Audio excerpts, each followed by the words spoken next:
ದಶಕದ ಬಳಿಕ ಕಲ್ಯಾಣ ಕರ್ನಾಟಕ ಭಾಗದ ಹೆಬ್ಬಾಗಿಲಾಗಿರುವಂತಹ ಕಲಬುರಗಿಯಲ್ಲಿ ಮಹತ್ವದ ಸಚಿವ ಸಂಪುಟ ಸಭೆ. ಕೆಲವೇ ಕ್ಷಣಗಳಲ್ಲಿ ಈ ಸಭೆ ಆರಂಭ ಆಗುತ್ತೆ. ಬಿಜೆಪಿ ಅವಧಿಯ ಪ್ರಕರಣಗಳ ತನಿಖಾ ವರದಿಗೆ ಕ್ಯಾಬಿನೆಟ್ ಅಪ್ರೂವಲ್ ಕೊಡುವಂತಹ ಸಾಧ್ಯತೆ ಇದೆ. ಕಲಬುರಗಿ ಅಂಗಳದಲ್ಲಿಯೇ ಬಯಲಾಗಲಿದೆಯಾ ಹಗರಣದ PSI ಪ್ರಕರಣ? ಎಲ್ಲ ವಿಚಾರಗಳು ಕೂಡ ಕ್ಯಾಬಿನೆಟ್ನಲ್ಲಿ ಚರ್ಚೆ ಆಗುವಂತಹ ಸಾಧ್ಯತೆ ಇದೆ. ಕೋವಿಡ್ ಹಗರಣದ ತನಿಖೆಯ ಬಗ್ಗೆಯೂ ಕೂಡ ಸಭೆಯಲ್ಲಿ ಚರ್ಚೆ ಆಗುವಂತಹ ಸಾಧ್ಯತೆ ಇದೆ. ಕಲಬುರಗಿ ಕ್ಯಾಬಿನೆಟ್ ಐತಿಹಾಸಿಕಗೊಳಿಸಲಿಕ್ಕೆ ರಾಜ್ಯ ಸರ್ಕಾರ ನಿರ್ಧಾರ ಮಾಡಿದೆ.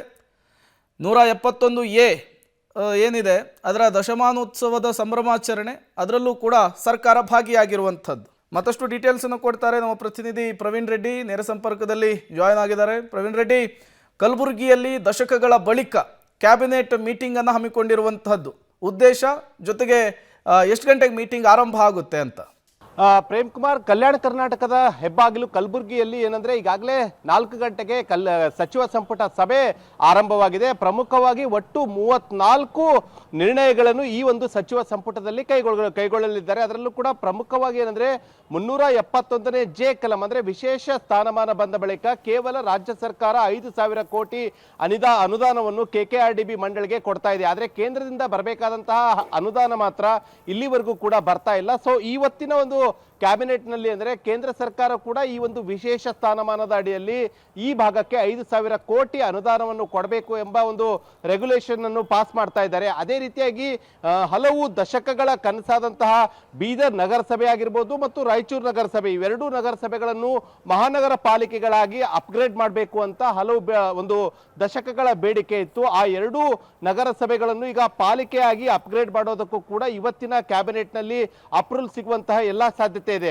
ಅದೇ ರೀತಿಯಾಗಿ ಕಲಬುರಗಿಯನ್ನು ಅಂದ್ರೆ ಸುಮಾರು 1,600 ಕೋಟಿ ರೂಪಾಯಿಗೂ ಅಧಿಕ ಏನಂದ್ರೆ ಸ್ಮಾರ್ಟ್ ಸಿಟಿ ಯೋಜನೆ ಅಡಿಯಲ್ಲಿ ಖುದ್ದು ರಾಜ್ಯ ಸರ್ಕಾರವೇ ಡೆವಲಪ್ಮೆಂಟ್ ಮಾಡಬೇಕು ಅನ್ನೋ ಒಂದು ಅನುಮೋದನೆ ಕೂಡ ಇವತ್ತು ಕ್ಯಾಬಿನೆಟ್ ನಲ್ಲಿ ಸಿಗ್ತಾ ಇದೆ. ಸೊ ಒಟ್ಟು ಏನಂದ್ರೆ ಸುಮಾರು 34 ಅಜೆಂಡಾಗಳನ್ನು ಈಗಾಗಲೇ ಏನಂದ್ರೆ ಈ ಒಂದು ಕ್ಯಾಬಿನೆಟ್ ನಲ್ಲಿ ಇಟ್ಕೊಂಡಿದ್ದಾರೆ.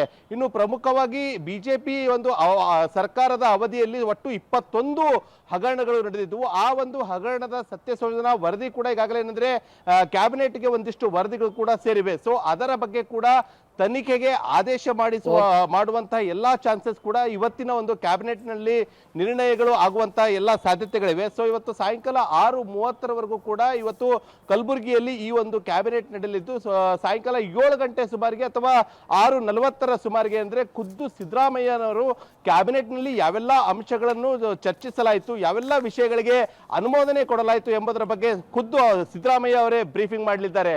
Prem Kumar. Okay, thank you Praveen Reddy ತಮ್ಮೆಲ್ಲ ಮಾಹಿತಿಗಾಗಿ. ಕಲ್ಯಾಣ ಕರ್ನಾಟಕದ ಭಾಗದ ಜಿಲ್ಲೆಗಳಿಗೆ ಬಂಪರ್ ಕೊಡುಗೆಯನ್ನು ಕೂಡ ಇವತ್ತಿನ ಕ್ಯಾಬಿನೆಟ್ ಮೀಟಿಂಗ್ ಮೂಲಕ ಕೊಡುವಂತಹ ಸಾಧ್ಯತೆ ಇದೆ. ಯಾವೆಲ್ಲ ನಿರ್ಧಾರವನ್ನು ತೆಗೆದುಕೊಂಡ್ರು, ಏನೆಲ್ಲ ಚರ್ಚೆಗಳಾಯಿತು, ಎಲ್ಲದರ ಬಗ್ಗೆಯೂ ಕೂಡ ಒಂದು ಪ್ರೆಸ್ ಮೀಟನ್ನು ಮಾಡಿ CM ಸಿದ್ದರಾಮಯ್ಯನವರು ಈ ಕ್ಯಾಬಿನೆಟ್ ಮೀಟಿಂಗ್ ಮುಗಿದ ಬಳಿಕ ವಿವರಿಸುವಂತಹ ಸಾಧ್ಯತೆಗಳು ಕೂಡ ಇರುವಂತಹದ್ದು. ಈಗಾಗಲೇ ಮೀಟಿಂಗ್ ಕೂಡ ಆರಂಭವಾಗಿರುವಂಥದ್ದು. BJP ಅವಧಿಯ ಪ್ರಕರಣಗಳನ್ನು ತನಿಖೆಗೆ ಕೊಡುವಂತಹ ಸಾಧ್ಯತೆಯೂ ಕೂಡ, ಆ ನಿರ್ಣಯವನ್ನು ತೆಗೆದುಕೊಳ್ಳುವಂತಹ ಸಾಧ್ಯತೆ ಕೂಡ ಇವತ್ತಿನ ಕ್ಯಾಬಿನೆಟ್ ಮೀಟಿಂಗ್ನಲ್ಲಿ ಆಗಬಹುದು ಅಂತ ಹೇಳಲಾಗ್ತಿದೆ.